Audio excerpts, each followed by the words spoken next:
Welcome to Luca is a Billionaire, where the only thing I invest in is your answers. Combine neutral chicken or vegetable stock with aromatics to build a clear shoyu broth. Add 6 cups of stock to a pot with a 1-inch slice of ginger, 2 smashed garlic cloves, and 1 dried kombu strip if available. Simmer gently for 40 minutes to extract flavor without clouding. Remove kombu after 10 minutes. Strain solids and return liquid to heat.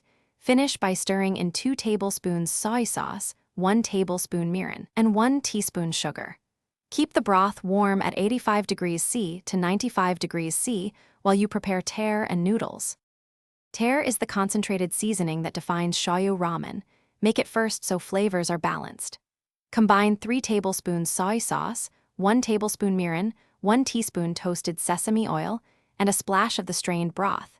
Heat briefly to marry flavors. For noodles, portion 180 grams fresh ramen for 2 servings or 90 grams per person. Cook in vigorously boiling water for 2 to 3 minutes until tender but springy. Then drain and rinse briefly under hot water. Use 2 tablespoons tare per bowl and add 1 cup of hot broth, taste, and adjust. Finish bowls by preparing toppings and assembling precisely. For chashu, roll 200 grams pork belly, sear, then braise in a pot with 1/2 cup soy sauce, 1/2 cup water, and 2 tablespoons sugar for 40 minutes until tender. Cool and slice thin. Soft boil eggs for 6 minutes. Cool in ice water, peel, and marinate in leftover tare for at least 2 hours.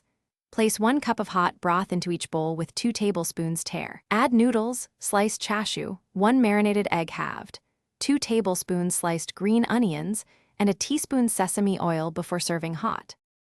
Thanks for watching and please subscribe. It's the best investment you'll ever make.